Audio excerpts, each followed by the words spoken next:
Et nous avons aussi des talents dans cette émission. On va retrouver Tiffaine dans notre bibliothèque maison. Parce que Tiffaine, vous nous avez sélectionné un personnage de la région dont je parlais tout à l'heure dans le sommaire, c'est le Dijonnais Gustave Eiffel. Il est dans l'actualité à l'occasion de la sortie du film Eiffel, avec notamment Romain Duris. Puis on pense aussi à sa fameuse tour née en 89. Et il est aussi dans beaucoup de bouquins. Et sa tour est l'héroïne de plusieurs livres pour enfants. Et vous nous avez sélectionné un premier livre avec un nom qui interpelle. On l'a entreaperçu. De quoi s'agit-il, Tiffaine ? Eh bien, le titre est assez provocateur. C'est « Mais à quoi sert la tour Eiffel ?» Et c'est vrai que quand on la voit, on peut se poser la question.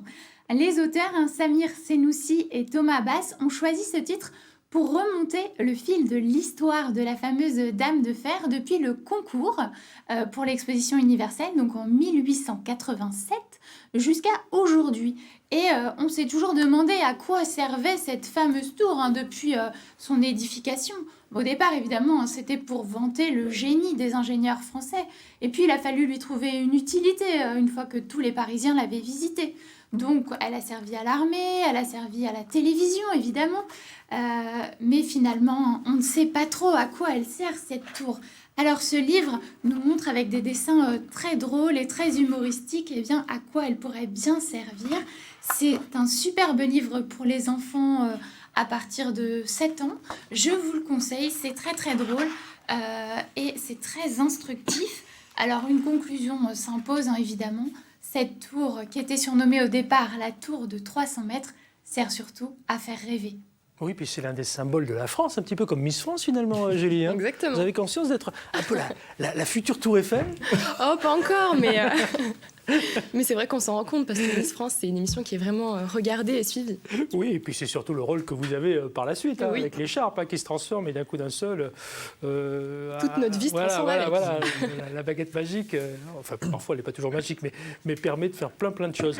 Nous, on va continuer de rêver avec le rêve qui est aussi possible pour nos enfants et surtout bien conseillé.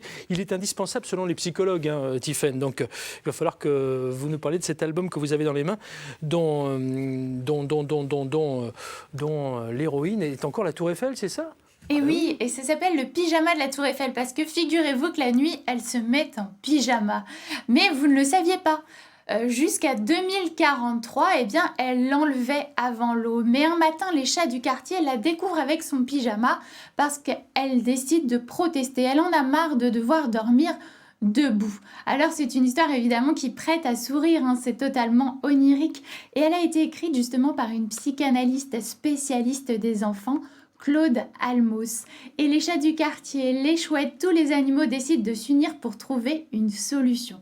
Alors c'est une histoire évidemment qui s'adresse aux tout petits à partir de 4 ans et qui veut leur montrer qu'aucun rêve n'est inaccessible et qu'il faut s'inventer des histoires. Et pour cela, quoi de mieux que la tour Eiffel qui fait rêver les petits et les grands. Il faut rêver plus grand, c'est le message de ce livre. Les illustrations, vous le voyez, sont magnifiques. Je vous le conseille.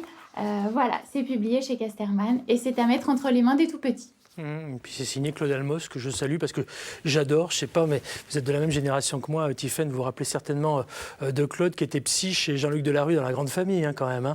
Ah oui, elle est incontournable. Incontournable, Claude Almos, super, j'adore. Vous nous avez promis aussi de parler de Gustave Eiffel, qui est né à Dijon. Ce qu'on ne sait pas forcément, c'est qu'il a commencé sa formation aux Forges de Châtillon-sur-Seine. Eh bien oui, c'était un Dijonnais, donc la famille aidant, il fallait bien commencer dans la région.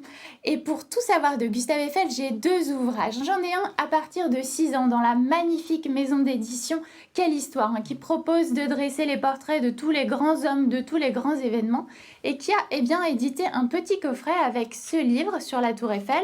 Vous le voyez, c'est un livre très accessible avec de jolies illustrations qui expliquent comment est construite la tour et qui expliquent qui est Gustave Eiffel. Ils ont même fait un livre spécialement sur Gustave Eiffel, mais moi j'ai choisi le coffret parce que regardez, il y a un puzzle avec et c'est une petite idée cadeau, je ne sais pas, peut-être comme Noël approche. Et j'ai un autre livre, alors ça c'est une bande dessinée, c'est pour les ados et les adultes. Ça s'appelle Gustave Eiffel, c'est d'Eddie Simon et Joël Alessandra et là je vous le recommande vraiment chaudement.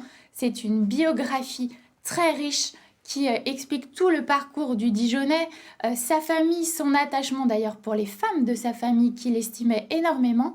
Et il nous explique eh bien, tout son parcours d'ingénieur, sa création de ponts, son amour pour le vent qu'il a beaucoup étudié et son implication malheureuse dans le scandale du canal de Panama. Bien malgré lui, c'est une bande dessinée merveilleuse, les dessins sont magnifiques, vraiment je vous la conseille. J'ai appris énormément de choses. Voilà, donc j'espère que ça vous aura donné envie de redécouvrir ce Dijonnais célèbre. On oublie d'ailleurs trop souvent qu'il est Dijonnais. Ouais. Mais ouais, merci Gustave Eiffel et sa tour de 324 mètres de haut qui tutoie les étoiles. Magnifique, évidemment. Magnifique. Vous étiez notre étoile ce matin. Merci Pascal. Merci. Vous avez éclairé notre ciel bourguignon et franc-comtois, presque autant que le diadème de Miss Franche-Comté qui est là et qui sera peut-être demain future Miss France.